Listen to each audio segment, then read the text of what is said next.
To today's hearing of the Subcommittee on Economic Security, Arms and Export Control. Thank you very much indeed to ministers and to officials for joining us for this afternoon's hearings into the control or otherwise of export licences to Israel. Can I start by saying that it is unfortunate that information that we required back in the summer only arrived with the committee on Friday evening after the necessity of a point of order on Thursday. I hope going forward that the committee's requests for information will be replied to rather faster. John Cooper is going to open the questioning. If I might, Chair, in a moment, Mr. Sir Chris. John Cooper is going to open the questioning for us. Thank you, Chair. And if I can start with you, Mr. Bryant. As of 31st July 2025, your latest statistics indicate that 55 export licences are open where, and I'm quoting now, the government of Israel is the end user or potential end user. Can you tell the committee how you've assessed that these exports do not have combat utility in the conflict in Gaza?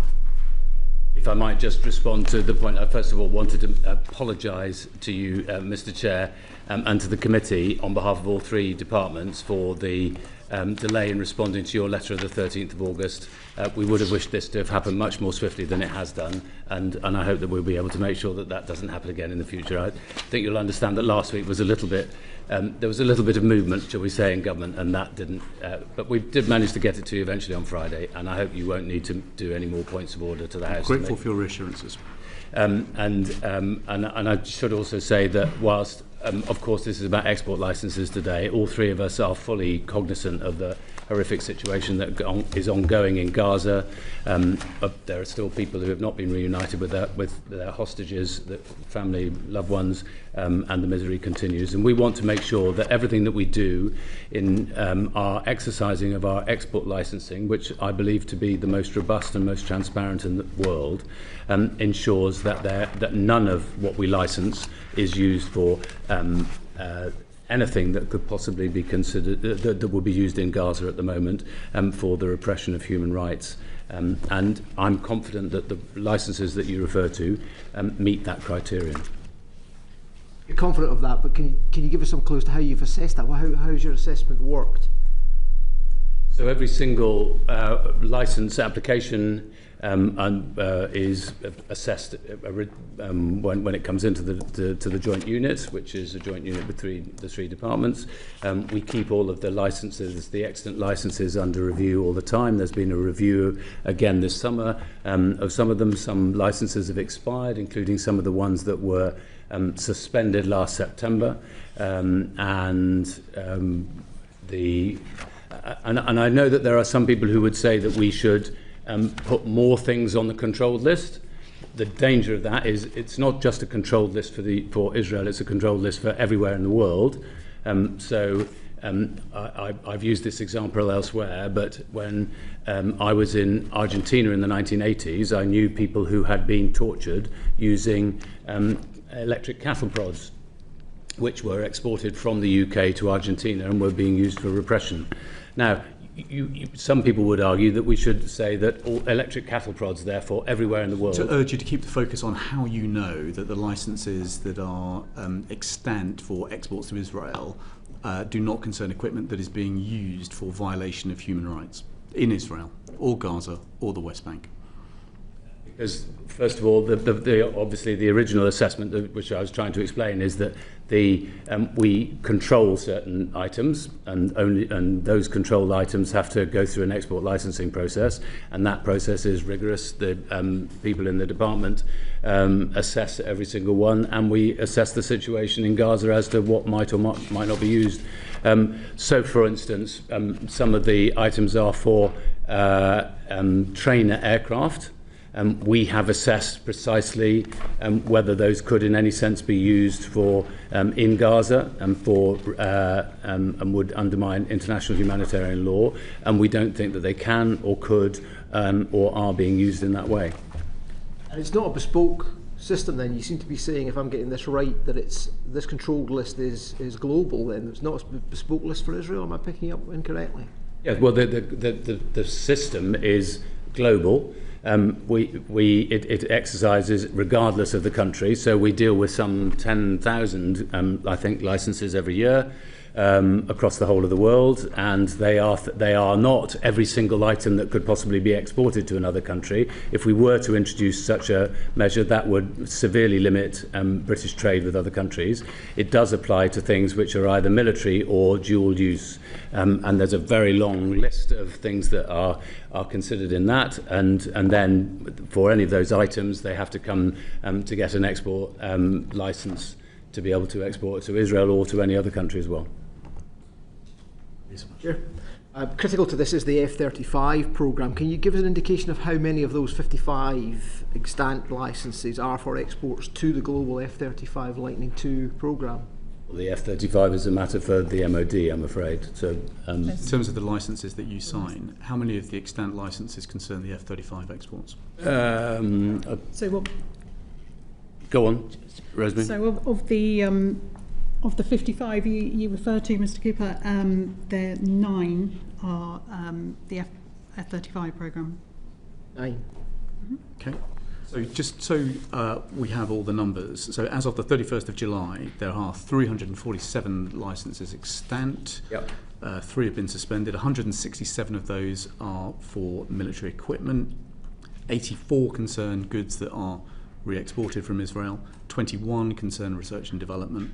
7 concern academic and civilian use. The government of Israel is the end user in 55, of which 9 concern the F-35 programme. Have we got those numbers correct? Just one thing, which is 3 of the military ones of the 167 were suspended military licences. They're excellent. But three of the 167? Yeah. Thank you. Yeah, thank you again. We talked there about the suspended licences. There's only 3 suspended licences. That's a relatively low number. What assessment have you made that the suspension is of items that might be used in Gaza, and has that made any real difference to the conflict? What I'm driving at here is a very low number. Have you proof that it's made a material difference to the conflict in Gaza, or is this simply window dressing? Is this a sop to people who want to effectively punish Israel in some way? I'm not quite sure what the tenor of your argument is in that question. Simply that you've suspended 3 licences. What assessment have you made of the effect of that on the conflict in Gaza? Has it made any material difference at all? Well, it means that they're not able to use them, and we've suspended more licences. It's just that 3 of the licences that are extant and would have been continued, because the licences are normally for 2 years, have been suspended. There are others that have been suspended on the 2nd of September last year. I can ask the mechanic of this, and I know there's 3 suspended. My question is that what assessment have you made in the round, what assessment has the government made in the round of the effect of the suspension of those licences? Have you done any work on what effect that's having on the conflict? Well, that isn't the job of the DBT, that is a matter for the FCDO. So I'm happy, Mr. Cooper, to come in. So as I think my colleague just explained, we've suspended more than 3 licences. The kind of things that we have suspended, so there's, since the 2nd of September, there have been 76 military licences. That has included F-15, so it's a range of equipment, not the whole item, but F-15, F-16, Apache attack helicopters, all types of combat and targeting drones, as well as naval vessels involved in Gaza operations. It includes things like equipment, body armour, helmets and uniforms that would be used by IDF troops. We still export those items where the IDF are not the end user, for example, where NGOs are using that equipment. There are a number of open licences covering a wide range of military goods, from light weapons to printed circuit boards. We have sought, in the distinctions that I think you're pressing to distinguish between items that can be used in Gaza and items that cannot be used in Gaza because of their nature. Well, let's put the question the other way around then. So there's 55 licences open where the government of Israel is the end user. 9 of those concern F-35 parts, so 44 concern other things. What do those 44 extant licences cover? And it's not me, I'm afraid, that one. Yeah. Arthur? So the kinds of things that they cover include trainer aircraft, components for escape systems, navigation and onboard pressurized air and breathing systems for submarines, a number of training items including items that go to forces which are not the IDF. That's things like flight simulator equipment, CBRN training, and some air defence components which can only be used in the Iron Dome. They can't be used in offensive purposes. And you're reassuring the committee that none of those 44 licences support or enable Israeli military operations in Gaza. That's the test which we have set ourselves. That's the test against which all three of our departments are making assessments. Given the dynamic nature of combat operations in Gaza, how can you be sure week to week that that judgment is still accurate? So, for instance, in relation to the, as I was saying, in relation to the trainer aircraft, we have made a very clear assessment. We've rigorously looked at it, and we've looked at it again this year, as to whether any of the equipment that in those trainer aircraft could possibly be used in fighter combat, and they can't. We can see no way in which they could be, and we have seen no evidence that they have been. But it could be used for training pilots who are then in combat over Gaza. But it's a perfectly legitimate question, which I've asked myself, but the assessment is that the training of an aircraft pilot on such equipment would take so long that they wouldn't be the people who would now be working, that would be engaged in fighter combat in Gaza. So nothing in those 44 licences is actually enabling operations or IDF personnel in the war in Gaza? Yes. Okay. Mr. Weston? If I could just sort of expand on that, because I find it difficult to get my head around this particular statistic which Amnesty UK fed, and it's from a report from the Campaign Against the Arms Trade. They calculated that the UK approved licences for £128 million worth of military equipment to Israel in single-use licences between October to December last year, 2024, which CAT notes is larger than for the whole of the 2020 to 2023 period. That's a 3-4 year period. Is that just a coincidence, or are those supplies, those exports, those military exports, they surely must be used in war? Well, sorry, if I might. I think there's a confusion here. As you know, in the export control set of arrangements that we have in the UK, there are two categories of things that have to be subject to an export control licence. The first is military, and the second is dual use. For a military, covers a very wide range of things that could be used but may not be used in a lethal context at all. So I think sometimes people are conflating this.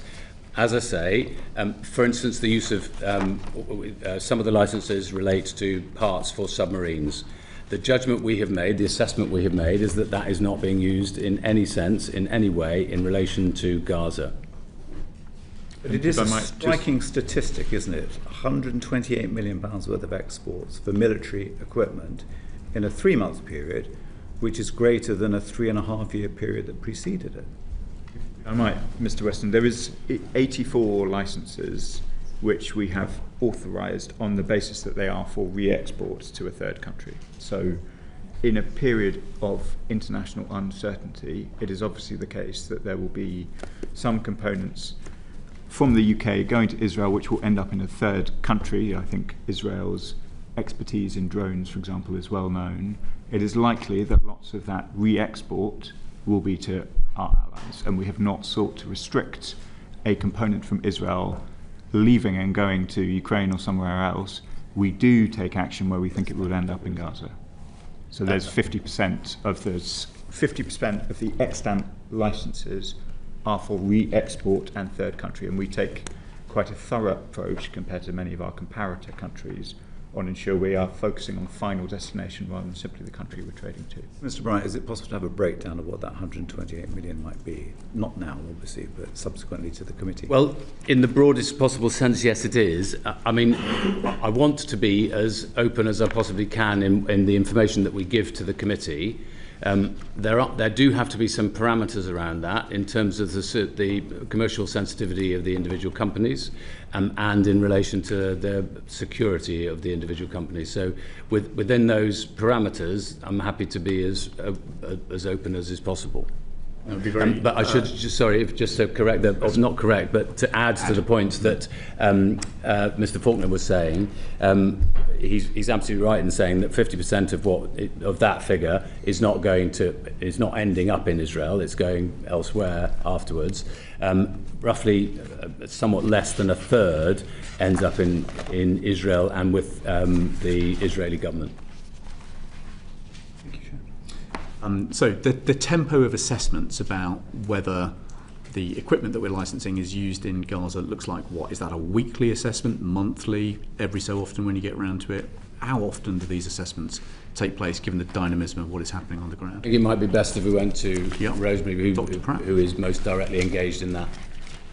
So, Chair, there is regular assessment. The important thing to start from... We know there's regular. We're trying to work out how regular. Well, of the licences are kept under continual review, and we have continued to keep the excellent licences under review, and that's particularly when we have new information that comes to light. So relevant licences can be revisited, we can review them. We have suspended further licences in that time.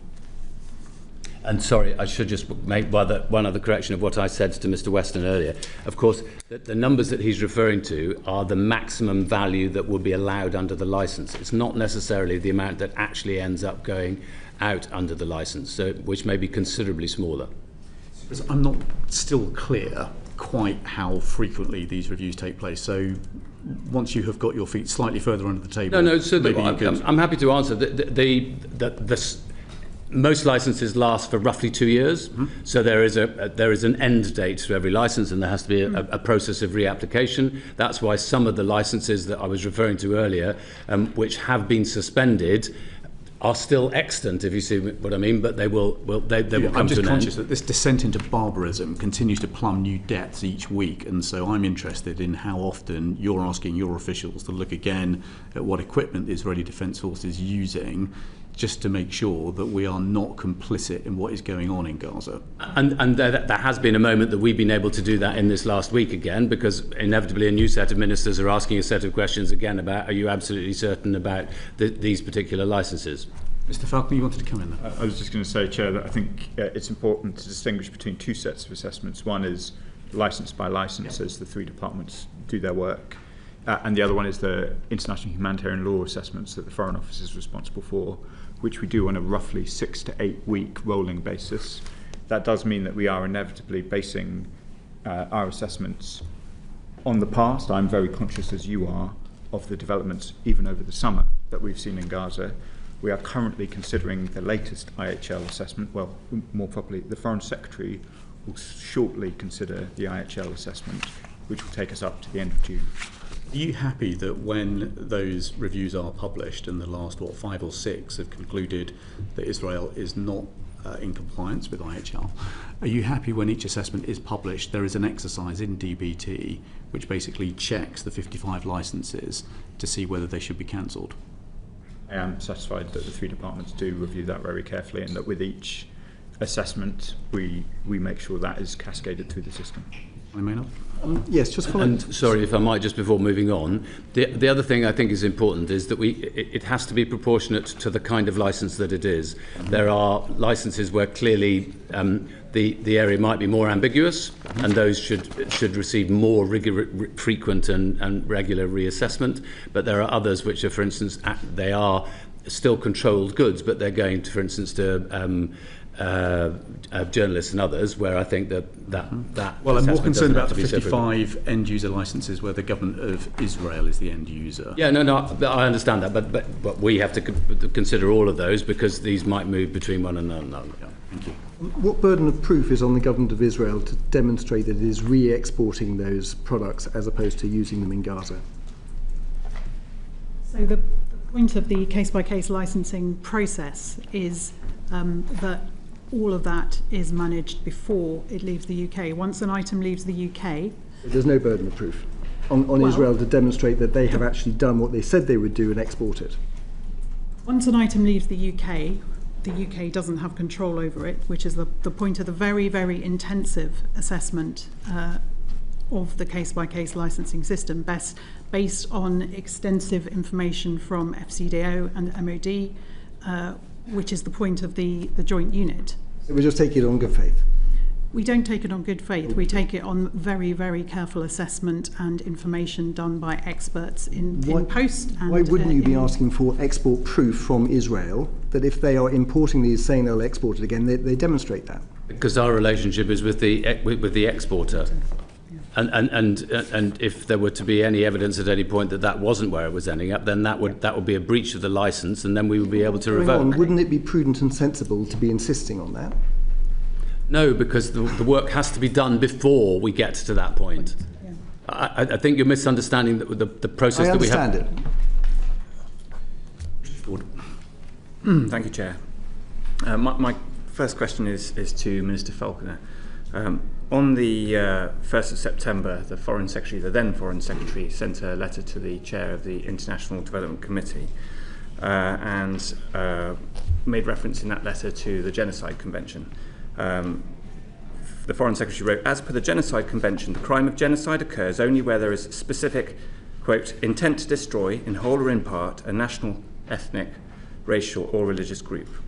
And the Foreign Secretary then went on, "The government has not concluded that Israel is acting with that intent." Please could you set out the reasons for the FCDO's assessment of Israel's intent? Yeah. Chair, if I might just recap what our IHL assessment looks like and where the Genocide Convention fits within it. Mm-hmm. We have worked out a process on IHL assessment over a number of years, including in response to case law.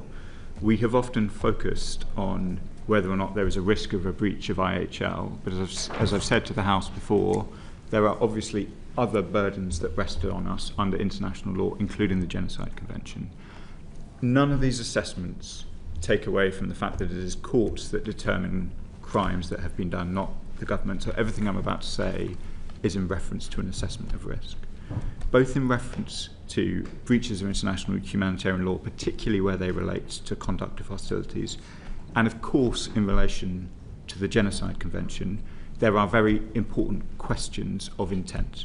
Those questions of intent are difficult to determine, and for the very most serious crimes, of which genocide is the crime of crimes, that threshold of intention is very high.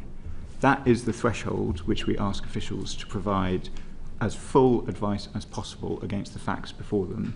And what the former Foreign Secretary was referring to was that exercise. Just before you proceed and before Mr. Ford goes on, that is an argument you've rehearsed before the House on a number of occasions, as has the Foreign Secretary, as has the Prime Minister.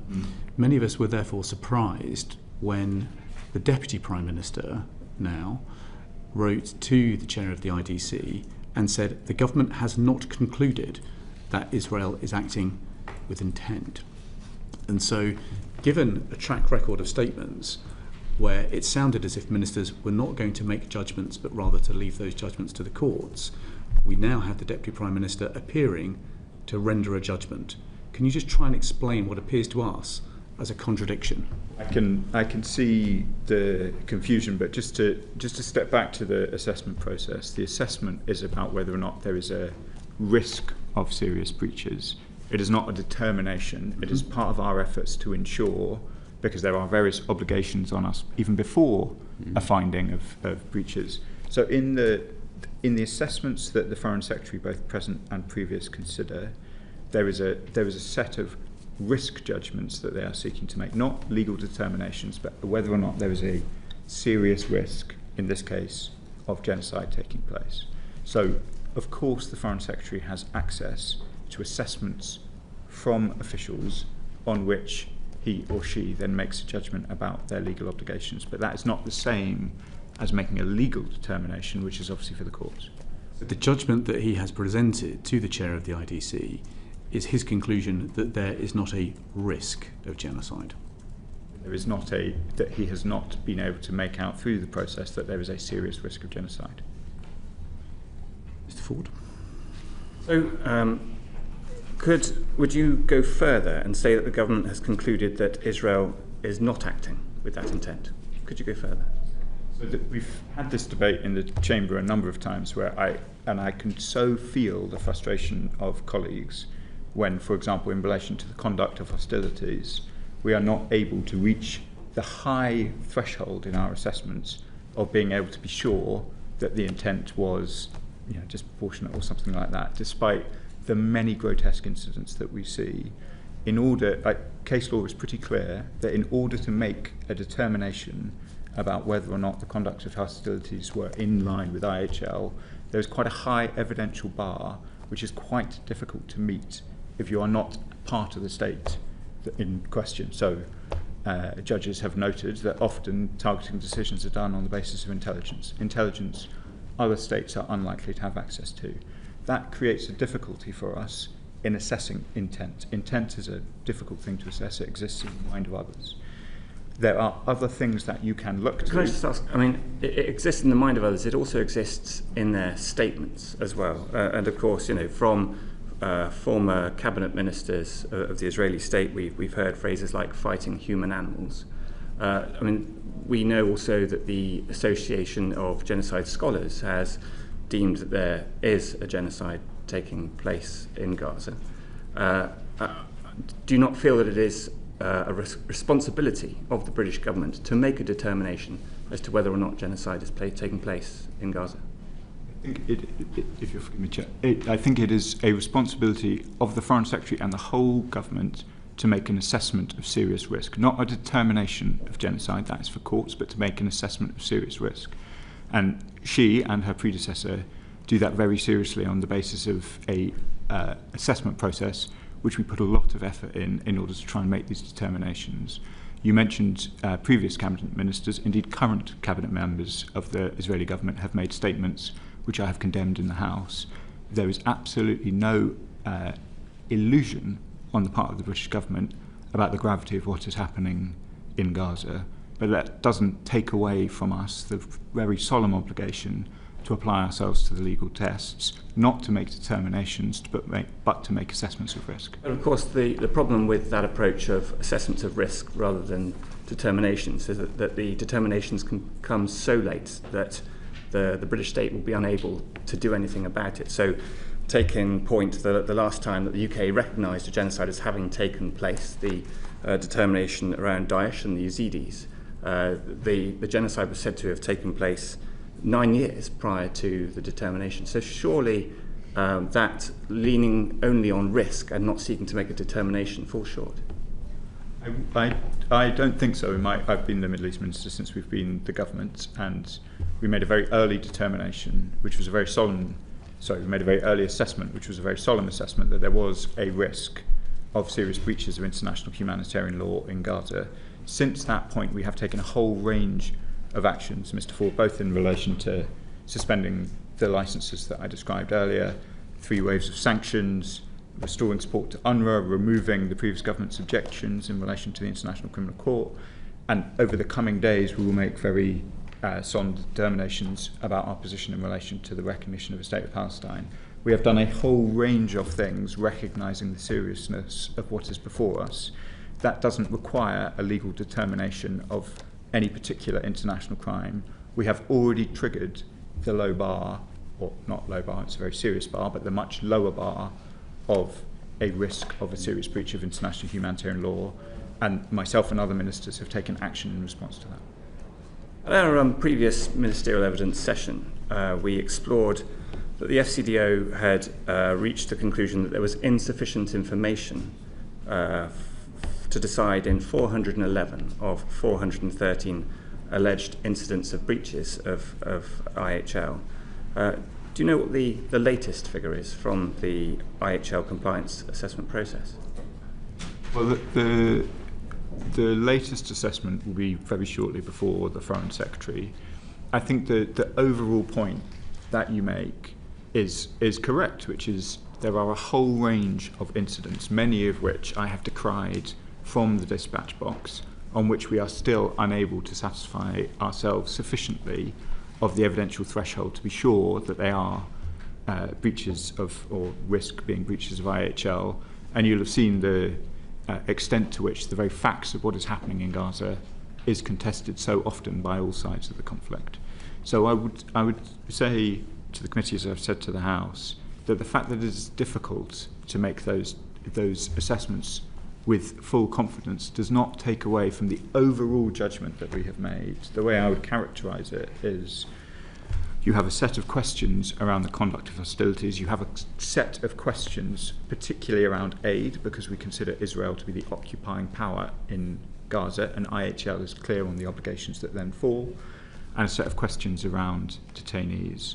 The questions about aid and detainees are easier to answer because they require less insight into the minds of those making decisions. And because those are clear elements of IHL where we can more easily satisfy ourselves that there is a serious risk that Israel is in breach of their commitments, that is why we can make an overall determination without seeking to enter in every one of those incidents you describe, into an argument about the facts of the case. An argument which is very difficult for us to conduct from outside of Gaza without international journalists in there. So we have reached a conclusion, a very sober conclusion, about whether or not we can have confidence in Israel's adherence to IHL in the way that I set out through the assessment process. That does not require us to make judgments on each individual incident. Recent reports stated that figures from a classified Israeli database suggest that 5 out of 6 of those Palestinians who have been killed in Gaza were not terrorists but civilians. Do ministers recognise those figures? For the reasons I just set out, I would be loath to try and give a precision which does not exist within the British government about the conduct of hostilities in Gaza. The horror of the scenes before us is obvious to all, and I've decried them repeatedly from the House of Commons. The Spanish government has taken a different view, and the Spanish Prime Minister is prepared to refer to what's going on in Gaza as genocide. When we see our allies starting to shift their position, might the UK follow rather than lead? That we will follow the law as we understand it, including as it's expressed domestically and internationally, and we take these issues very seriously. How the Spanish consider these questions is a matter for them. Okay. Let me just clarify the former Foreign Secretary's letter. He said, as I mentioned, the government has not concluded that Israel is acting with intent. That sentence could be interpreted in 2 ways. If we put the accent on the beginning of that sentence, we could say the government has not concluded. That would imply that there is a process that is still ongoing. We could look at it another way and say the government has not concluded that Israel is acting with intent. A conclusion has been completed and the conclusion has been arrived at. Is this determination still open, or has the government come to a definitive judgment as of now that there is not a serious risk of genocide? Chairman, there is, as I say, another assessment before the Foreign Secretary now. There will be another one after that. And that will include not just IHL breach, that will include a risk of genocide? That will make an assessment against the tests of the Genocide Convention, yes. So there is a fresh test which is about to report to the House? Yes, if by fresh test you mean, it is that the previous assessment also considered these questions, so it's not, I wouldn't want to give the committee the impression a new element of the assessment has been introduced for the new Foreign Secretary. There'll be a fresh assessment, as in every assessment has to look at the facts as they are on that day. It doesn't draw the conclusion from the last assessment simply because that was the last assessment. Yeah. Given what the ICJ and others have said, many in the House and on this committee will be surprised that the former Foreign Secretary arrived at a judgment that there is not a serious risk of genocide. When the new assessment is complete, will you set out the reasoning for any conclusions for the House so that we can see exactly how that conclusion was arrived at? I think some of the reasoning was set out in the skeleton arguments in relation to Al-Haq, and I know that this committee has heard the debate about what the precise findings of the ICJ meant when it said there was a plausible case. And I know you had a debate between Lord Sumption and others about whether that was a finding of fact or a procedural finding that the Palestinians have a right to be protected from genocide, which obviously they do. But of course, we will do our best to elucidate why, if I don't want to prejudge the Foreign Secretary's determinations, that based on what she finds off the back of that assessment, which has been prepared for her at the moment. I think that would be very welcome. Many of us are looking at this and asking what is it going to take before the UK concludes that its duty to prevent genocide has been triggered. Well, and I know that Lord Sumption attended to these questions a bit in front of the committee about what the duty to prevent genocide involved and the sort of reasonable steps in order to try and avert internationally wrongful acts, all of which are very important considerations. I would say that, as I was saying earlier, Chair, I consider myself, and I know the whole government considers itself, under a solemn duty to try and reduce the harm that is going on in Gaza, and we're taking a whole range of steps in order to try and achieve that. We can discuss either the licences that continue to be granted in relation to other goods, or indeed the F-35s, and talk about how that would relate to the harms that we see in Gaza. But I think it's quite important in the Al-Haq judgment, the findings that they reached in relation to the role of the F-35 in the loss of life in Gaza, which is probably worth expanding on at some point through the course of the committee. What we've done so far is we've established that there are 55 extant licences where the government of Israel is the end user, 9 of which relate to F-35 parts. We've established that hitherto you have concluded there is a serious risk of IHL breach, but you have not yet concluded there is a serious risk of genocide. So we've got some facts and some assessments about what's going on. We now want to test your reasoning for how you think arms export licences remain legal. Charlie Maynard. Thank you, Chair. So Chris, to recap, the strategic export licensing criteria are the means by which the government ensures its arms exports are in compliance with the UK's international obligations. At the evidence session with this committee last December, ministers told us that the SELC, strategic export licensing criteria, were applied rigorously. However, we now know from the judicial proceedings that the government has exempted its own criteria, these SELC, in its entirety in the context of the F-35 carve-out. This also includes exempting consideration of our obligations under the Arms Trade Treaty. Why have we done this? So Chris is the Minister of State for the Department of Business and Trade, so I'd quite like him to answer because he is responsible. He's responsible for the SELC and I'm responsible for the Arms Trade Treaty, so I'd probably take issue with your question in relation to the Arms Trade Treaty. But perhaps okay, we'll come to you, but if Sir Chris could go first, please. Sorry, because of that exchange, I'm not quite sure. What are you asking? So why has the government exempted its entire criteria for arms controls in relation when to considering F-35. the F-35 carve-out?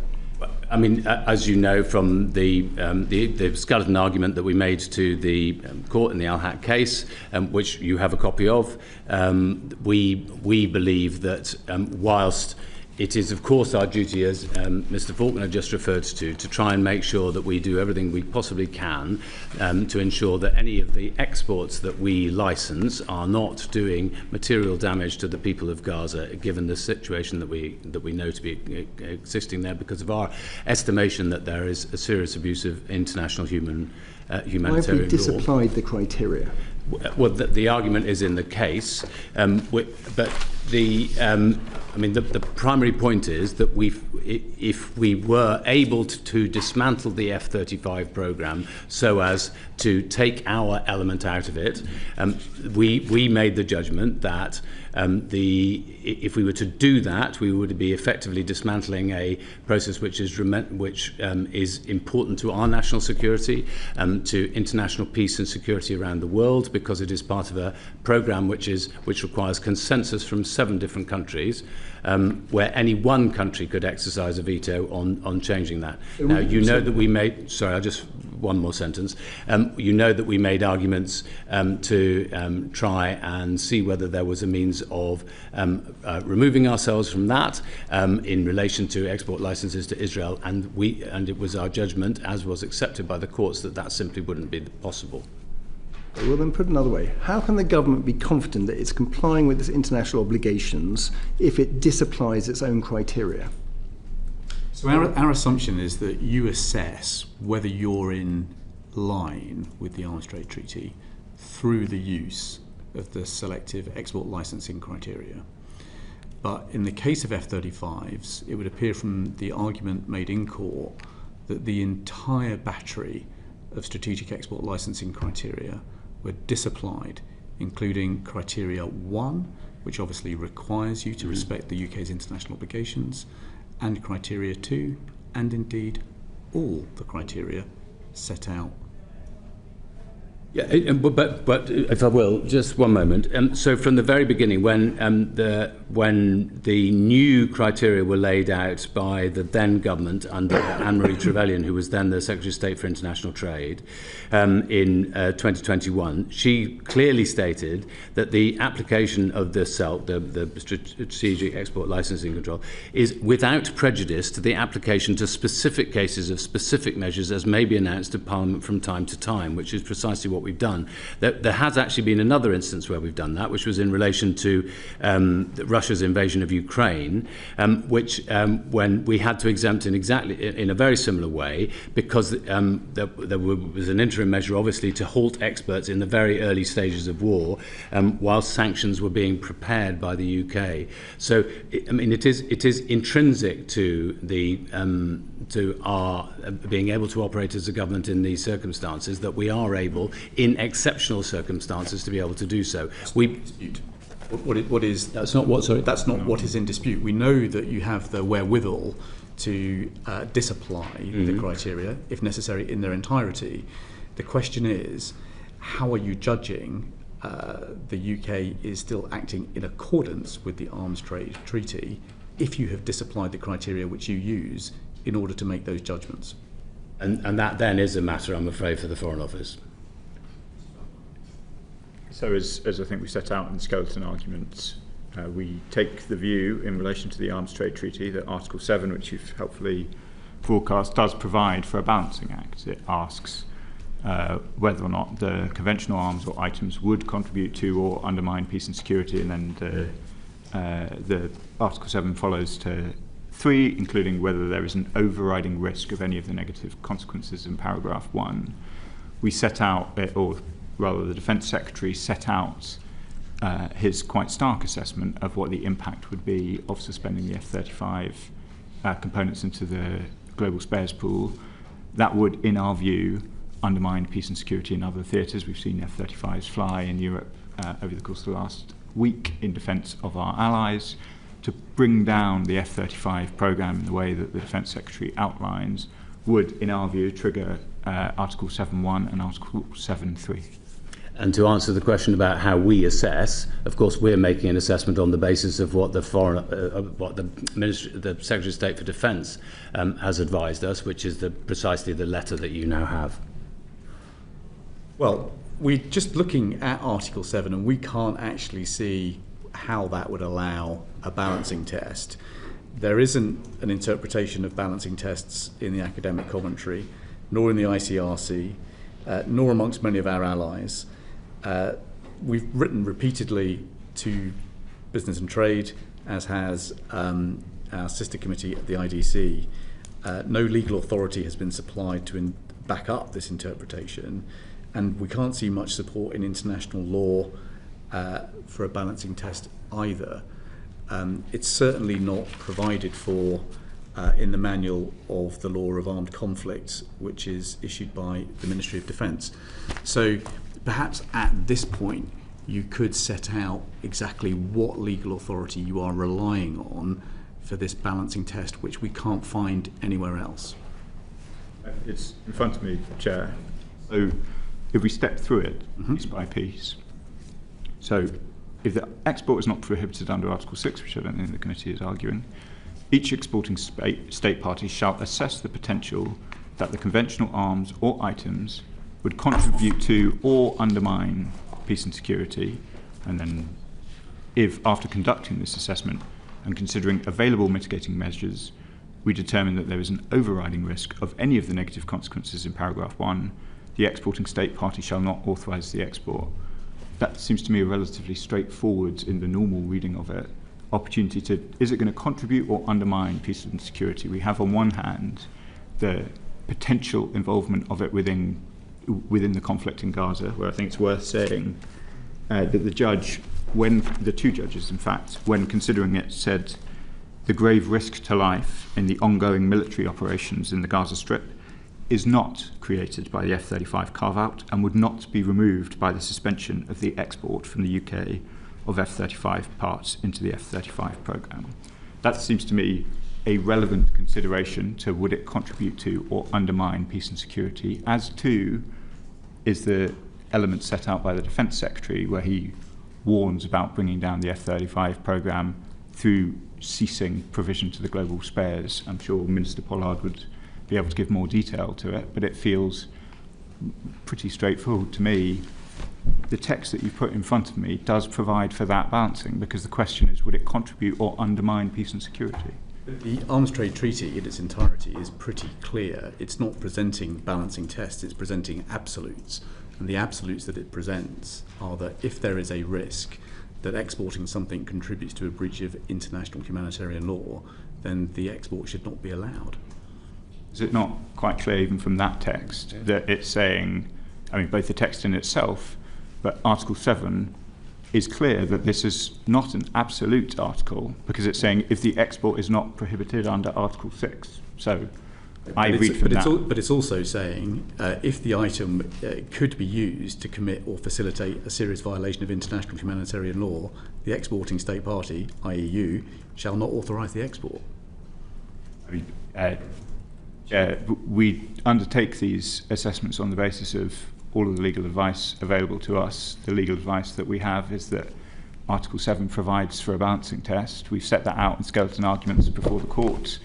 That is, I'm struggling slightly to see. I can see that there is a question about whether you put more weight on A or B, but given that it's clear that the absolute prohibitions are in Article 6, which is explicit from Article 7.1, seems a reasonable reading of Article 7 that this is an article which provides for more than just absolutes. Our challenge, Mr. Falconer, is that we can't find any other supporting authority that would support that line of argument, and indeed even the High Court judged it merely tenable.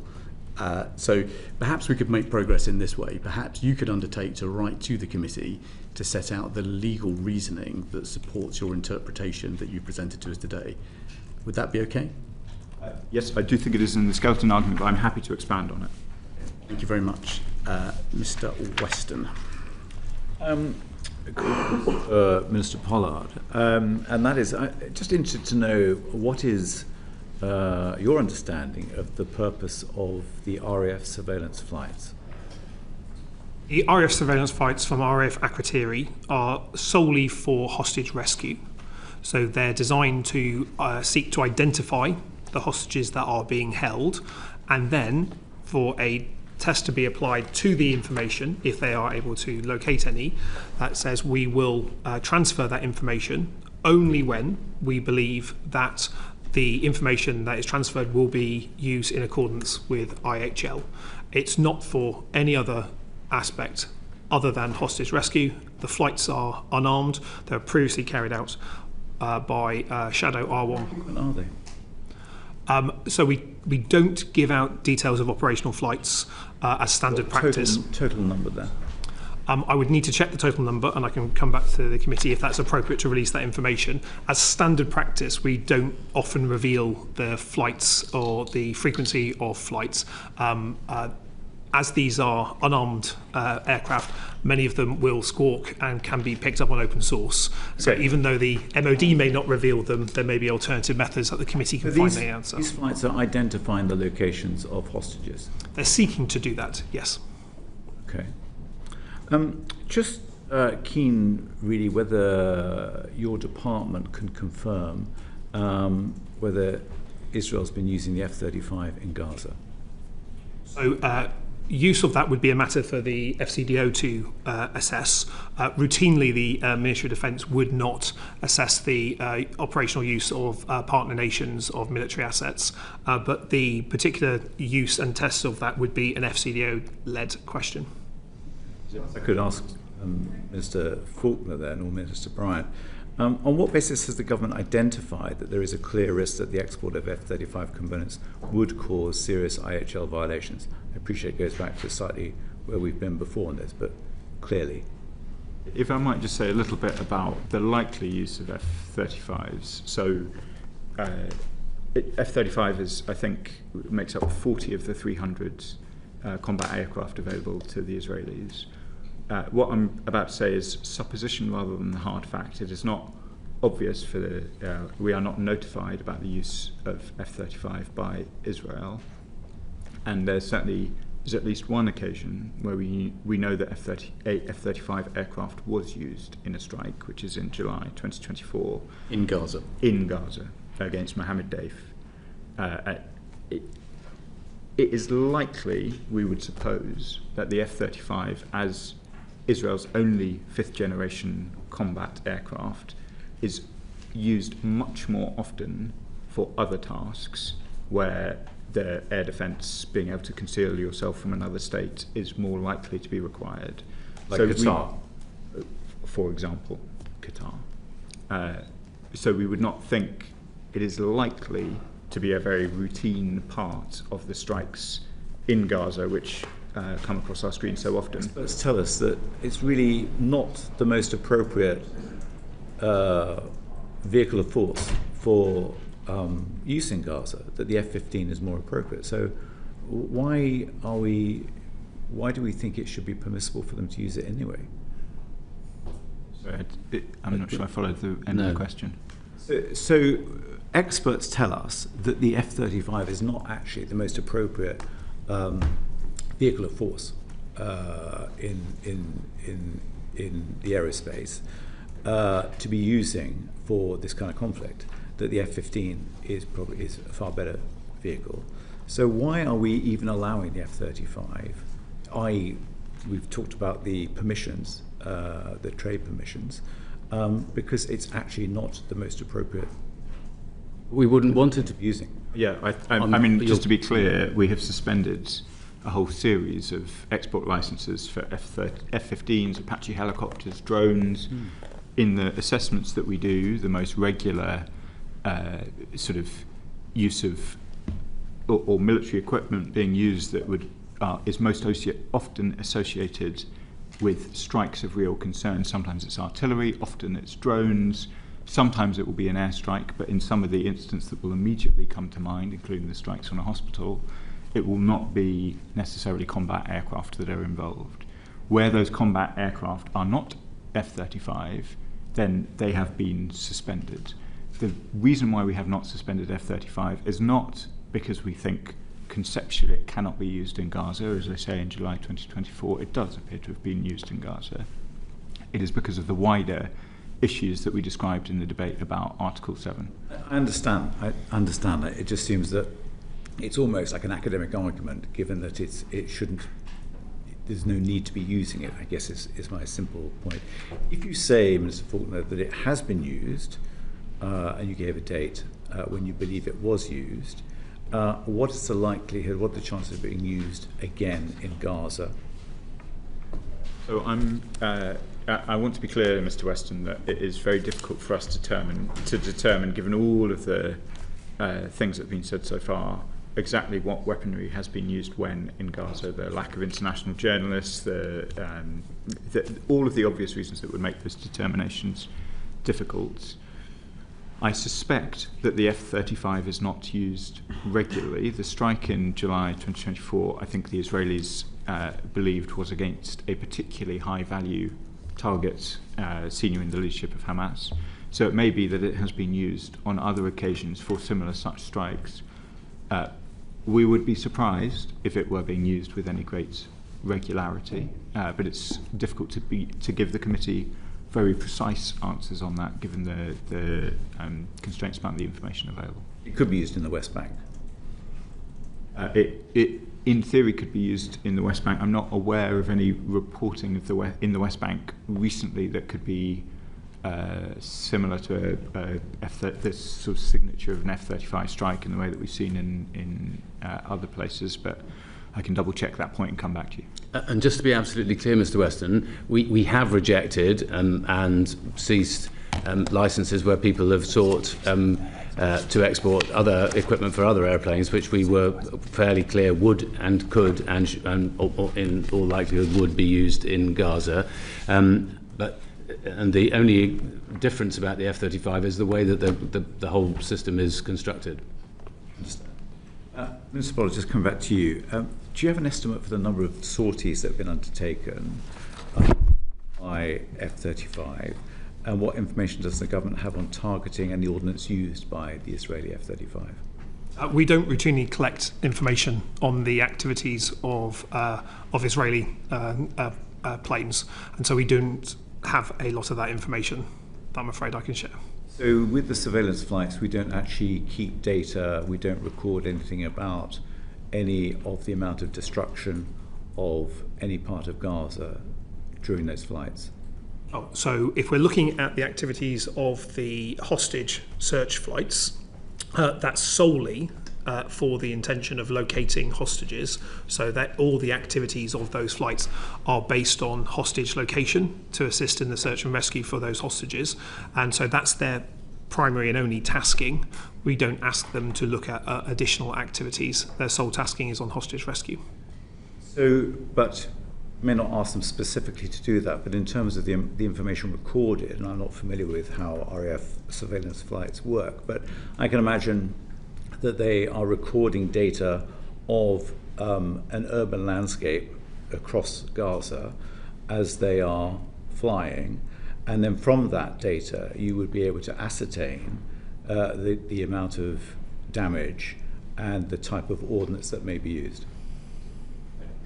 It would not be normal for me to, the flights are solely there for hostage rescue. So their intention is to use the technologies and capabilities to look at that. As a result, we don't look at beyond those activities. And it'd be hard for me to give out further details due to operational security. I understand, but in the absence of any journalists, any media being allowed in Gaza, even media reporters aren't allowed to film when they're dropping humanitarian aid into Gaza. So there's a complete absence of information. It just perhaps strikes as strange that there would be data that's available from surveillance flights that could be used to ascertain the amount of munitions and the type of munitions that are being used over Gaza. That's not the purpose of those flights. It's not the purpose, it's just whether we as a government, through the RAF, have that data. Whether the data would be held in such a format that it would be able to identify that, because effectively, instead of, without going into too much detail, instead of looking at the landscape, the geographies, it's trying to detect information that would pinpoint a location of individual hostages. So in respect, the tasking of the aircraft would be a different set of tasking than you are suggesting might be available in the data. Okay. Is that something you could ask the RAF to do? It would not normally be a thing that we would look at in relation specifically to this, because the tasking and our entire mission out of RAF Akrotiri is solely for hostage search and rescue. If there were to be alternative taskings or based on a wider aspect, that would require a very different approach, and it may also affect the permissions that may be available to the planes to operate in the area. I understand, but I guess if going back to Minister Faulkner's point about making an assessment, if there's an opportunity for the government to make an assessment of what is happening in Gaza, when all of us are denied that because we have no media feed about what's happening, the UK actually has an opportunity to determine or assess what is happening from those flights, and therefore the government has an opportunity to do that, which would actually be very helpful then in determining whether a genocide is happening in Gaza. It's difficult to go further in answering the question due to the fact that we don't routinely comment on intelligence matters. If there were additional taskings placed on those aircraft beyond just hostage rescue, I think the ability of those aircraft to be able to deliver those activities would be more constrained. So as a result, it has been the clear policy of this government that those aircraft are only and solely used for hostage rescue, and we don't provide any other data or collect any data beyond hostage rescue. We're looking the other way. No, we are absolutely looking for the hostages. That's the sole purpose of those flights. That is the mission that they've been tasked with, to try and locate the hostages that are continuing to be held in Hamas captivity. That's their job. That's the sole purpose, and all the capabilities that the aircraft may possess are tasked with that in mind. And if I may... So you are not supplying what you find to Mr. Falconer's IHL compliance cell? If the Foreign Office would want to know about hostage rescue data, then there would be a conversation that would take place. But as the aircraft is solely focused on hostage rescue, using the capabilities for hostage rescue, that may not necessarily be of interest to other government departments unless it's around hostage rescue, which is what the data is there for. Foreign Office ever asked the Ministry of Defence whether it can collect data to help it assess whether IHL breaches are unfolding? I'm not aware of that, but I would need to check the wider conversations. Could you write to us on that? Yes, it would be useful to know useful. specifically whether the government could do that and when it would choose to do that. I'm happy coming back to you on that, but just to reinforce, the ability of the RAF aircraft or the contracted aircraft to operate is entirely reliant on the permissions given by nations in the area. If the tasking of those aircraft were to go beyond hostage rescue, I think that would change potentially the calculations around some of those, which would, I think, actually defeat the purpose that you're arguing for in relation to that. Mr. Maynard. Thank you. Thank you, Chair. Going back to the F-35's use in Gaza, I mean, bluntly, I feel the government is being willfully ignorant because the Israeli Air Force itself has tweeted that since October 2023, the service F-35s have flown more than 15,000 operational flight hours, taking part in thousands of sorties in all theatres. So I don't understand how you can sit there and say the F-35 is not involved in Gaza when the Israeli Air Force is saying how many hours it's done. With respect, Mr. Maynard, in the year that I've been the Minister, Israel has flown aircraft in lots of different places. A sortie is not the same as a strike, and it was to be expected of 40 aircraft that there's quite a lot done. The question that the committee has rightly asked is what level of fidelity do we have about F-35 flights into Gaza? And I've given you my... I go back to willful ignorance. So to that point, we have planes going over there. Yeah, we can see bombs being dropped.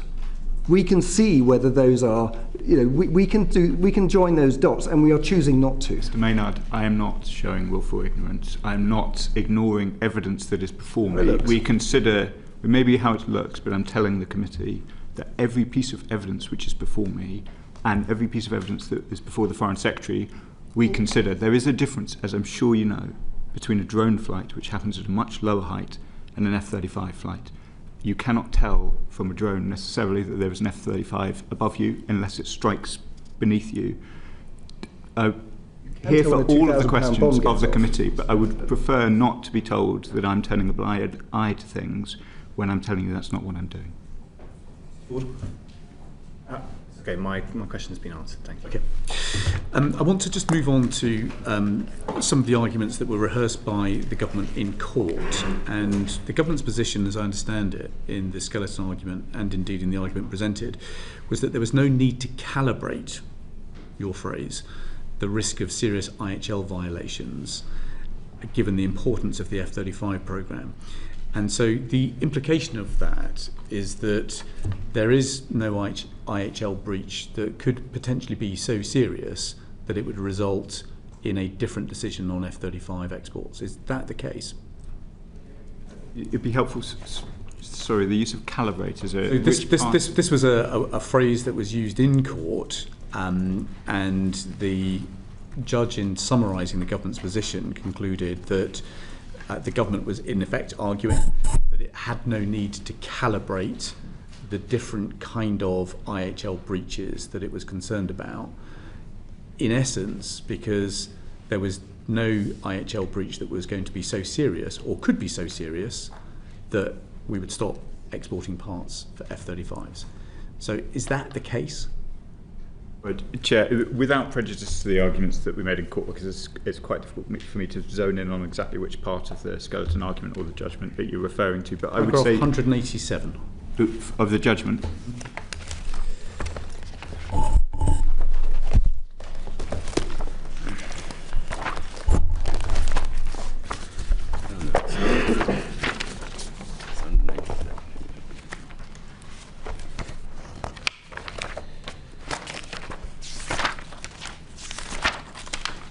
let me just... So, paragraph 187, just for the benefit of the committee, says, it is obvious that the Secretary of State took the view that the risks of suspending exports into the F-35 programme dramatically outweighed the risks arising from some F-35 programmes exported from the UK being supplied indirectly to Israel. Yeah. We accept that it was not irrational for the Secretary of State to take the view that a calibration exercise would not have been capable, so dramatically increasing the weight the Secretary of State would have given to the risks of export as to override the consequences of suspension. So the implication of that is that there is no IHL breach so serious that the government would decide enough is enough, we're stopping F-35 exports tomorrow. That was not quite what I took from that section of the judgment. I think that I'm careful to summarise judges, but my reading of that section was that the judges, having satisfied themselves on the factual position as it currently is, I quoted, I think it's paragraph 164, where they say the grave risk of life in the ongoing military operations is not created by the carve-out and would not be removed by the suspension. I took 187 in that context to mean, with the grave risks to the F-35 programme presented in closed and in the Defence Secretary's argument, weighed against the fact that removing the carve-out would not remove the grave risk to life of the ongoing military operations in Gaza Strip, that the calibration of those two set of facts meant that the Secretary of State was reasonable not to overly labour on that question in calibration because it was so obvious. That is not to say, I think, Chair, that we make these assessments regularly. We do so with full knowledge of the very serious tests that fall on us from international law, from a whole range of treaties and instruments, including the Genocide Convention. Clearly, if we reach different assessments, then I think questions like this would feel very different indeed. But I read 187 as being recognising ending the carve-out is not going to end the violence in Gaza, and there are very significant implications for Britain's national security and that of our allies. A balancing test was not required, a calibration was not required beyond the one that was provided. And if I might, the only other point to make is, of course, that the court is not deciding whether the decision was right or wrong. It's deciding whether the decision that was made by government was made lawfully. And of course, it decided that our processes were thorough and lawful. I think it really concluded that it couldn't judge adherence to an international treaty. In fact, that it was actually for Parliament to hold ministers to account, I think was the tenor of the judgment. But I just want to come back to quoted Lord Hoffman, didn't it? So, Chris, let me just come back to the substantive point, which is that the reassurance you're giving to the committee, Mr. Falconer, is that Israel does not have a carte blanche to use F-35s as it so pleases. Well, the reassurance I'm giving the committee is we will review the whole spectrum of IHL, including the Genocide Convention, on a regular basis. The Foreign Secretary takes that responsibility very seriously, and what decisions might flow from those assessments clearly remain open. So you've admitted to the committee that there is in effect a line, and that Israel hasn't yet crossed the line. And so even though export of F-35 parts may constitute a serious breach or a risk of a serious breach of international humanitarian law, there could be a point which, if Israel crossed it, a decision would be taken that F-35 exports must cease. I'm reluctant to agree that there is a red line in the way that you characterise, not because clearly a finding under the Genocide Convention of a serious risk is a very, very solemn finding indeed. The questions that would then flow for the government, I think, was set out in Lord Sumption's evidence. Are there things that can reasonably be done by the British government in order to try and prevent that?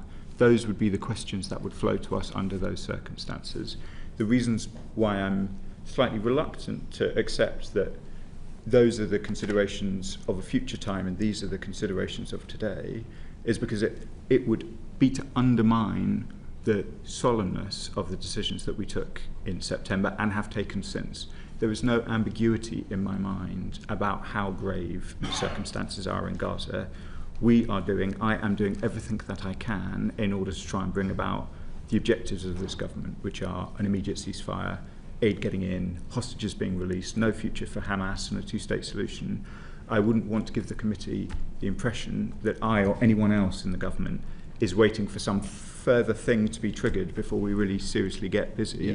We are working as hard as we can. Of course, if we do an assessment and we make a further assessment of risk on the most serious of crimes, clearly we would review everything very carefully at that point, but I wouldn't want to give the impression that we haven't started yet. I think what we're trying to be clear about is that we're trying to understand how the government operates the selective export licensing criteria, its obligations under the Arms Trade Treaty and its obligations under the Genocide Convention. Yep.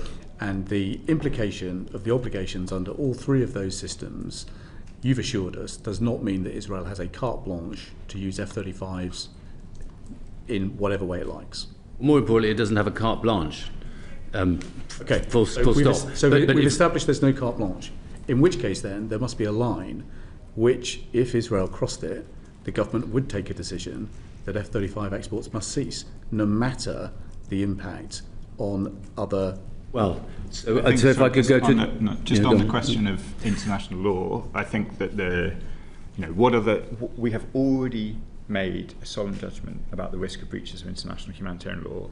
There are not that many places to go beyond that. One of them is obviously a serious risk of genocide under the Genocide Convention, in which case we would turn ourselves to the obligations that fall on us under those circumstances. And I'm sure, given the seriousness of that, everything would be on the table. But the test would not, we wait in relation to a variety of things until you've made that assessment of serious risk. You would turn your mind to the question of the Genocide Convention. It is clear what the judges think about the F-35's impact on the conflict in Gaza from paragraph 164. They are clear that if we were to stop the carve-out, it would not stop the violence in Gaza. I consider my primary job as the Minister for the Middle East is to try and stop the violence in Gaza. So it is relevant, clearly, that having gone through all of this evidence, the judgment of the two judges is that stopping the suspension would not make a difference to whether or not violence in Gaza The implication of what you've just said is that if the government came to a conclusion that a duty to prevent genocide had been triggered, then there would be a different kind of behaviour from the government to what we have today, which is a judgment about a risk of breach of the Arms Trade Treaty that has allowed you to continue the exports. You're saying if there was a different judgment under the Genocide Convention, different obligations would flow from the government and presumably exports of F-35 parts would cease. I think so the treaties are not equal. And your obligations under the two treaties are not being equally honoured. So we're honouring all of our obligations to the treaties in the hypothetical situation, which I'm reluctant to get too deeply into. But in this hypothetical situation where a serious risk had been triggered, then there is language both in Article 6 and other treaties which we would need to turn our minds to. And I'm, as for reasons I'm sure you understand, Chair, I'm reluctant to get drawn too much into a hypothetical situation that we are not yet in. All I would say is that clearly this is the crime of crimes and the British government would take it very seriously were we in that situation where we had made that assessment. And sorry if I might, just one other bit to go back to the judgment of the court. On ground 11, it found that the government had reasonably concluded that there was no realistic possibility of persuading other F-35 partner nations that exports of F-35 parts to Israel should be suspended, and that the UK faced a blunt choice to suspend all exports and accept the defence and diplomatic consequences which would follow, or choose to exercise the carve-out. Now, I can't think of a set of circumstances in which that blunt choice wouldn't change. Even if the government had concluded that its duty to prevent genocide had been triggered? Well, what Minister Faulkner is absolutely right about is, of course, I mean, with the proviso that we have to be very careful about hypothetical sets of circumstances, we will always have to keep in review every single element of our engagement in this space, just as previously we decided to suspend our negotiations towards a free trade agreement with Israel. Given the daily descent into barbarism that we're now witnessing, why is the assessment that you're making on breaches of IHL only going up to the end of June? Why is it so slow? There is a... So I differentiate between two things. One is that for the purposes of this exercise, which requires real precision, given it is a sort of quasi-judicial process, it does take some time in order to go through the full suite of what we know and pull it into a proper assessment for consideration. That doesn't mean that the British government waits until those assessments have been done. I think the House has heard me comment on events in July, August, etc. in the Chamber. The fact that it takes a little while is, it's a shame, but that is just... I don't think there's a case for speeding it up. So I think the ministers of the Foreign Office seek to respond as quickly as we can to the events of the day, whether they are, the strike in Doha this week or the IPC findings of 2 weeks ago. In terms of getting these assessments right, a lot of very important consequences flow from them. So 6 to 8 weeks feels about right, given the considerable amount of Foreign Office resource that is required in order to try and make sure that we get through all of the evidence, which is voluminous, to make assessments proper. So, given the dynamism of the situation and indeed the speed of descent of what is going on in Gaza, you don't think that 8-week period can be compressed? Do I think it is possible for the 8 weeks to be compressed? I think it may be theoretically possible, but regrettably the dissent has been happening throughout my period as the minister, so it may be that you could compress in a particular period, but things have got worse over quite a long time, and the Foreign Office needs to be able to maintain a consistency and a depth of assessment across all of these assessments, each one that we do. Yes, so Chris, do you think there's a sensible, relatively simple middle way through to solving the F-35 carve-out if we had enough gumption to stand up to the US? And it could look something like this. F-35 parts continue to be sold to Israel for defensive purposes only and not for use in Gaza or other questionable theatres. All parts are tracked, so we can see where those parts are being used, and that is conditional on our continued sale of parts. So yes, we're not contractually bound with Pratt & Whitney, I get that, but this is a conversation. We've got 60,000 people dead. We need to find a way. Why this kind of false argument that the only thing is just a complete stop of all F-35 parts and that's kind of would compromise the UK seems to be a real bogus red herring. So what about that simple way through and trying to find a consensual way through with the US, with Israel, to keep Israel to allow to defend itself, but stop using the F-35s in Gaza and elsewhere? Well, it's an intriguing idea, and it's the kind of idea which, of course, has occurred to lots of people in the department before me, and for that matter to me as well. There are some very significant problems with it. One is tracking is not quite as simple as everybody would suggest. I'm informed. Secondly, Mr. Maynard, you referred to the concept of consensual. Consensus in this circumstance means all the nation states together. The way the F-35, Minister Pollard could speak more to the way that the F-35 is constructed and all the rest of it and the supply chain, but most of it is put together in 3 different countries. Let's talk about the UK, US and Israel. I'm not talking about the rest. We could come up to our own agreement saying the UK government will not allow these parts to be exported. Our parts in the UK, never mind what goes on in other countries. Indeed, you have to achieve that consensus, and that is not as easy as anybody would like to suppose, which is one of the things that was talked about in the court judgment. Well, that comes down to determination, doesn't it? But it's not about gumption, I have to say. Really? No. I think people have tried quite hard. It's not it's the way this particular the F-35s are constructed, and the way that the contract is constructed does not make that easy. Now, the diplomatic arrangements are obviously for the Foreign Office, but I don't know whether Minister Pollard wants to answer any specifics about the tracking issue. I think it's worth understanding how the Joint Strike Fighter, originally CF-35 programme, works on a global basis, in the fact that of the 8 original partner nations, of which the UK is one of those, the US being another, agreements on how the F-35 global support system operates has to be taken by consensus, which means all nations in that original 8 have to agree to that position. It is our assessment currently that we would not get consensus on changes to the process.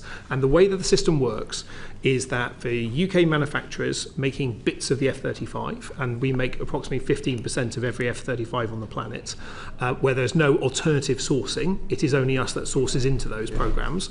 UK manufacturers who are contracted either from the US government via one of the two primes, Pratt & Whitney for the engines or Lockheed Martin for the airframes, we make the bits, or UK manufacturers make the bits, whatever that may be, could be the ejector seat or the rear fuselage. That is then exported into the global supply spares pool, which is either sent to a fulfillment centre to be sent out to a different location to an F-35 user, which could be one of the original 8, or it could be a foreign military sales, or to one of the 3 production lines in the US, Italy or Japan. Luke, as soon as it leaves, we don't track the mechanics, it. We get all this, but there's 60,000 people dead. So we've got, the contracts are very important, I get that, but we do have some leverage, which is we can stop allowing those parts to be exported if we choose as a country, because we have these things called strategic export license criteria. Our judgment is... let me finish, please. So we do have that lever, and we are choosing not to use it because of the contractual obligations. And I think many of us on the committee would say, isn't there a case here, a very, very strong case, to be saying that is not allowed anymore. We will do that, and we play hardball to try and find a sensible, consensual solution. We don't have to hit the nuclear option here, but we can insist and work with those other eight partners to find a way through, and that's something that I think we should be aiming to do. What I would say, Mr. Pollard first, and then Mr. Falconer. What I'd say in response to that is that we continue to have conversations with the partner nations, the original 8, in relation to this. Our assessment remains that there's not the possibility of consensus there, and so I understand where you're coming from, but that is not our assessment that is possible. It's also worth understanding that if we were to not export these parts into the global programme, the entire global programme is then at risk. Which gives us some leverage. Every F-35 on the planet, which also then has a subsequent risk for peace and security. For instance, it was an F-35 from the Netherlands that shot down one of the Russian drones over Poland. So there is an immediate use of F-35 around the world, supporting our national security requirements and those of our allies. And that would have an immediate effect on that. Now, I think all our partner nations are aware of this debate, because they're having it in their own nations about what is possible, but it remains our position that we do not believe there is the ability to reach a consensus within those original 8 to change that, notwithstanding that I can understand the logic of the argument that's been made. Believe me, that's not lost on us as well, but we do not believe that there is an opportunity to adjust that at this time. Well, let me just test this. So on page 2 of the advice that we have just published, which you supplied to the Secretary of State for Business and Trade, it says that senior MOD officials have engaged with the F-35 Joint Programme Office to understand what options might be available to mitigate the impact of a UK licensing suspension. Sadly, the next paragraph is redacted and summarised with the words, "There are significant obstacles to any changes to the present structure." Given the constraints on us in open session today, could you give us a flavour of what those obstacles are? It would not be appropriate for me to reveal confidential conversations between the partner nations. The gisting of that element that was redacted is correct. It remains our assessment that we would be unable to achieve a consensus on alterations to the way that the global F-35 programme works. We have spent time with lots of supply chain experts. We have spent time with former senior leaders in the Royal Air Force. And I think we are still perplexed as to why it is impossible to not, in effect, ground F-35s in Israel while preserving the F-35 fleet elsewhere.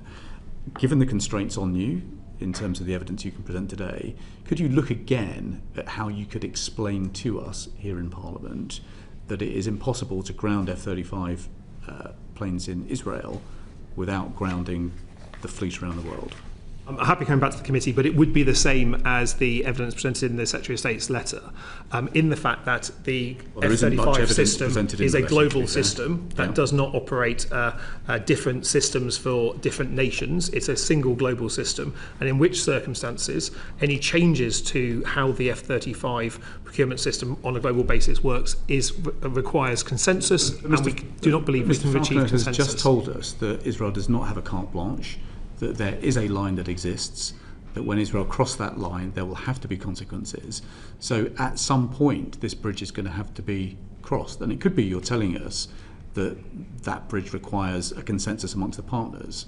But we just need to understand how the UK does withdraw from this programme if all of a sudden we recognise that we now have a duty to prevent genocide. On this second part of just in terms of the characterisation of what I said earlier, clearly Israel does not have a carte blanche under international humanitarian law, and we've taken, in which case there must be a line. A whole series of steps so far. The question of whether or not should some further higher position of misery be reached where we did find a serious risk of genocide, clearly we would want to review all of our international legal obligations. I was not saying that necessarily F-35 would be one where there would be a change. It is clearly relevant that the judges who have looked at this have said that it would not make a difference to what happens in Gaza. That is not saying clear, we you're not look ruling out an F-35 change. I'm not ruling out any change if we made that determination. Chair, I can answer your question in terms of withdrawing from the F-35 programme. So it is possible for any nation to withdraw from the F-35 programme. For a nation, when a nation withdraws from the F-35 programme, they are unable to use any of their F-35s again, which means that our carriers would no longer be used. Our F-35Bs from the RAF would not be able to be used. We would not be buying the F-35A for participating in NATO's nuclear mission. That would be the impact on the state-level activities. So we would not be able to use F-35s. But as the contracts that exist between UK manufacturers are not with the UK government, they're with the US government via the primes, those contracts would continue to be in place. It's worth understanding that in many cases the reason why we have the second highest level of content outside the US in an F-35 is because of the quality and ingenuity of the IP in those platforms. So it is not an F-35 IP in the ejector seat that we make in the UK, for instance. It is the IP of the UK firm that makes the ejector seat. At such point, if there's an export restriction on those, the replacement procurement to find alternatives for those would, in our estimate, take a number of years across that, which would then have an immediate impact effectively on the ability of the F-35 production line and the global spares pool to operate in the way that it currently does, which would be a quite considerable impact. So there is theoretically a route where you could do these things, but the impact on our own national security and those of our immediate allies, bear in mind that 12 of the 30 or so NATO members operate F-35, including allies further afield as well, that would be a significant impact and would therefore have a significant impact on UK-US relations in particular, and our ability as a nation to make the case for procuring other platforms with allies, bearing in mind that F-35 in the UK supports 20,000 jobs. That's not to say that we're not alive to the appalling situation that we see in Gaza, but that explains, I hope it explains the approach as to how the F-35 global programme works, but there are options. Mr. Pollard, no one in Parliament can understand why you can't ground F-35s in Israel while keeping the rest of the global fleet flying. And so your advice, just laying out that rationale for Parliament, would be a great service to colleagues. Have you taken that away? Brian Matthew. Thank you. And if I could add on that point, and the partners, as I understand it, are the US, the UK, Italy, the Netherlands, Australia, Canada, and Norway. We get, I think I can broadly say, you've mentioned under Article 7.1, which would contribute or undermine peace and security. We get the importance of the F-35, but surely, and it would be interesting to know if there have been any attempts for the partners, or a certain number of the partners, and I'm sort of looking at that list, I can imagine that many of them actually are of similar mind to us, including the Netherlands, Australia, Canada, Norway, possibly Italy. The big bugbear, of course, in that is probably the United States. But if all of the partners, or at least a large majority of the partners, are saying the same thing to the United States, would that not perhaps affect them? Or at least, if Israel knows that discussion, I mean, we're talking diplomacy here apart from anything else, knows that discussion is happening, they might just be damn sure they don't use the F-35s in ways which the international community is going to object to. I entirely understand the argument. that you're making. It is one that I'm struck with as well. You appreciate that I won't be able to go into the confidential conversations that we have as part of that international organisation. We maintain a regular dialogue with all the 8 partner nations, 7 plus us ourselves, as part of the partner nations of the F-35. It is something that all partners are aware of in terms of this debate, but it remains our assessment we can't reach consensus currently. It might be useful to hear from Mr. Faulkner as well on that, because you're the FCDO, you're the diplomat in the room. I am. So I think it's worth being really clear, and just going back to Mr. Maynard's suggestion about trying to reach consensus with, I think you suggested the US and Israel. Amongst those 8, there is clearly a variety of views about the situation in Gaza and the wider Middle East, and there's been no secret that the American government and the British government take a different approach to some of these questions. It is worth, I think, in conceiving whether or not, as Mr. Maynard suggests, that you could reach agreement with the US government on the components that we supply, which, to be clear, are sort of parts of the tail of the aeroplane, some electronics, ejector seats. It is worth just refreshing ourselves on what the US government is currently providing directly to not selling, directly providing to the US government. It includes the Israeli government. To the Israeli government. It includes more than 20,000 unguided bombs. It includes 25 F-35s just in total. It includes hundreds of drones, a range of F-15s, Hellfire missiles. This is clearly not the posture that we have taken in relation to Gaza. And so Mr. Maynard may be a much more effective diplomat than me and my colleagues. But I think, as the judge found in the Al-Haq case, it is clearly not reasonable to think that an agreement can be reached when, as Minister Pollard sets out, consensus is required. The US position is in a very different place. I won't comment on the other 8, but what is publicly available about US supplies to Israel is pretty clear about the different approach that they take on these questions. Could I just go back to the point that I mentioned earlier, though? There may be a lot more common ground with those other partners than the US over this, and collectively you may have more impact in affecting the United States. So my thought and my question is, will you look at that? Will you look at that question and actually engage in at least a conversation with the other partners? Because clearly we're getting to a point where Israel needs to be reined in massively. In relation to the United States of America's position towards what is going on in Gaza and the wider Middle East, I think we've said pretty clearly that this is a matter that we discuss directly with the US. There's, of course, a diplomatic judgment about whether or not we would seek to make progress on these issues with the US best bilaterally. We have a close relationship with the US, or as part of the F-35 program, as you'd expect. We take diplomatic judgments on that all the time. Can I just, sorry, Chair, if I might just, because Mr. Maynard suggested something which I didn't hear properly. I think he suggested that one of the things that we might look at is whether we could only allow Israel to have F-35s for defensive operations. I think that's what he was saying. And if so, my anxiety is it's very difficult to... That's not the judgment we're making. The judgment we're trying to make is on the deployment. And once something has gone to Israel, it's very difficult to make a differentiation between offensive and defensive operations. I'm going to move us on because I think we've covered that. Sarah Edwards. Thank you, Chair. And Minister Faulkner, I just wanted to sort of slightly pick up on some of obviously what we've been talking about. We've heard a lot about technical language, and obviously quite rightly so, and the interpretation and Article 7, but globally people are watching with horror.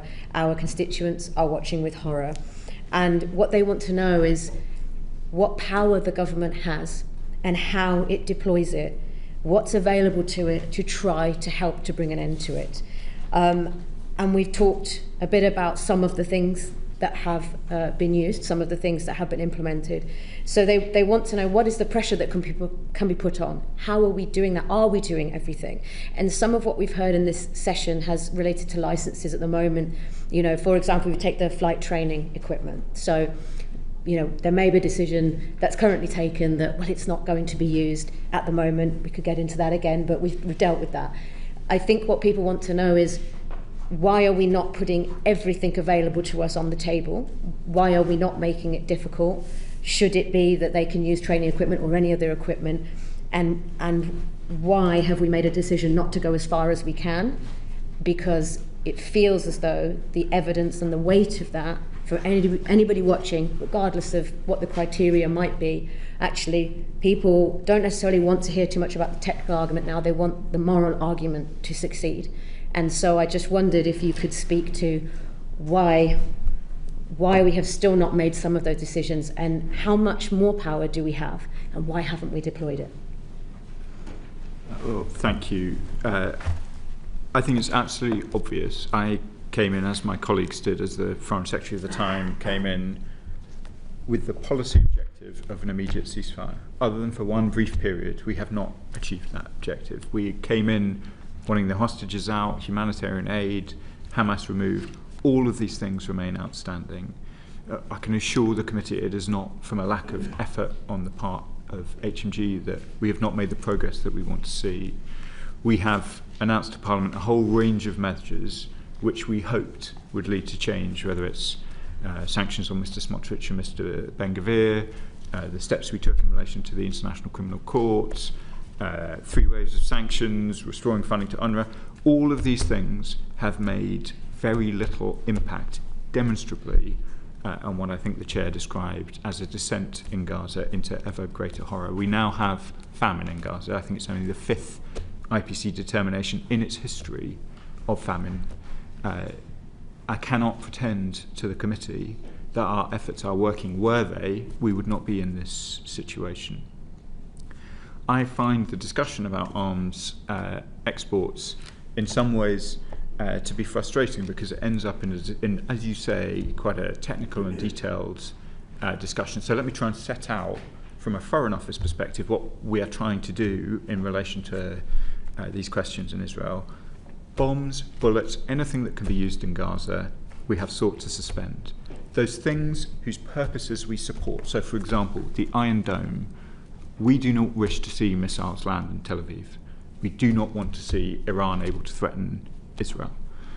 Where there are arms export licenses which support our policy, they continue. Where they do not, in relation to Gaza, and let me just put an asterisk there, they do not. We have discussed the F-35 programme in great detail, and it's an important programme. But we have, as I said, suspended F-15, F-16, Apache attack helicopters. The equipment that is used in the assessments I see is used much more regularly to cause harm in Gaza. So I understand why many of my constituents, and I'm sure yours in Tamworth as well, ask questions. Surely we can be doing more. If only there were a lever in the Foreign Office that me, the Foreign Secretary, or somebody else could pull in order to achieve the policy objectives we set out when we came in, and which still remain unachieved. We are doing everything that we can. I understand why the committee focuses in the way that it does, whether it's on trainer aircraft or F-35s or body armour which is used by NGOs. But honestly, my assessment is those things are very unlikely to move the Israeli government. If they were likely, when we suspended more arms licenses in one period than had been done in the whole 9 years previously, we would have seen a change in position from the Israelis, and we did not. So we will be coming back, I'm sure, to the whole House on questions of recognition shortly. We've set out the criteria and the timing very clearly. We will be coming back, I'm sure, on a whole range of other very important questions. And as I seek to assure my own constituents, and I would seek to assure yours and those of the committee, we are doing everything we can. There is not a day in which we are not focused on questions in Gaza, whether it's medically evacuating children, trying to get aid in, trying to ensure that we have the broadest possible diplomatic alliance for the things we do. This is a preoccupying concern for me, as I know it is for the Foreign Secretary. And if I might, Chair, thank you for that answer. And so thinking about our partners and the perhaps pressure that we're trying to, and you and others are trying to bring about, What do they feel about the interpretation that we're making on some of these licenses? You know, how, because they may have taken a different view, they may have slightly different processes, but what is their view? And, you know, we take Spain, for example, the Spanish Prime Minister has already come out and made a statement about his views around genocide. And so how are those conversations implementing the direction of travel that the departments are now taking in relation to what do we do next? Because this is the powerlessness that constituents feel when they're rightly concerned, and you have also outlined how concerned you are as well. So from that perspective of pulling together our allies, our partners, what's next? It's a very important question. I think, as the judges note, there are 8 other partners, as Minister Pollard sets out in the F-35 programme. None of them have considered that their continued input into the programme is a breach of their international legal obligations. They are all under the same obligations, both under the Arms Trade Treaty and other international legislation that we are. In terms of how we try and ensure diplomatically that there is the broadest possible coalition for what we do, we have sought, both over the summer and before, to try and use our leadership role to persuade, for example, 27 other countries to make joint statements about humanitarian aid. We announced the sanctions on Mr. Smotrich and Mr. Ben-Gvir in company with others, including Australia, Canada and New Zealand, I think. We are trying to play a leadership role, not, and I recognise that when we're going through treaty and law and licenses in the way that we are today, we can give the appearance of being sort of defensive. That's not at all the position. We are trying proactively to lead, and I'll be travelling to New York with the Foreign Secretary for High Level Week at the end of this week, and I expect that we will be seeking to continue to demonstrate that leadership on the international stage there, just as we did in July. Thank you. Matthew? That's pretty much it from me. Yeah. Just turn to the question that now lies ahead of you at the UN General Assembly. Has an assessment now been made that we will recognise the state of Palestine? There was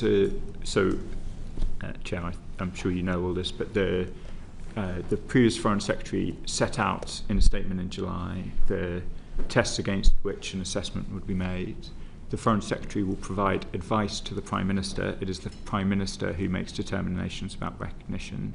The Foreign Secretary is considering that advice at the moment. The advice has not yet gone to the Prime Minister, but I would expect it to very shortly, given the timing of High Level Week.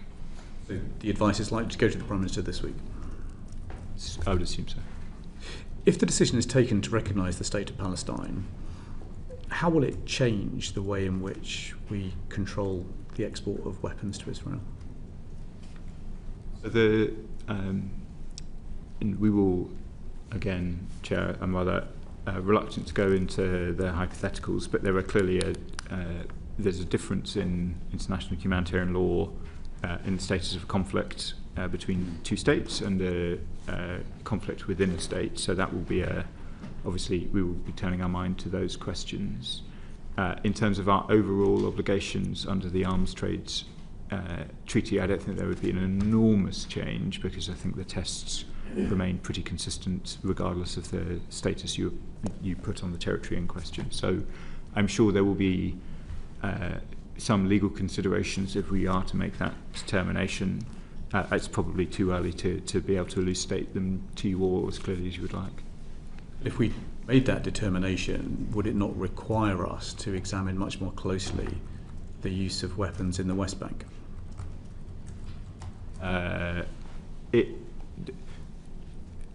Well, I don't want to prejudge what the Prime Minister might decide. I hope I don't seem evasive, Chair, but if we do make that decision, I recognise that Parliament will rightly be anxious to understand what the legal implications of recognising a Palestinian state are. So given how close it is, I'd prefer to try and address those questions after we've made the determination, if that would be okay.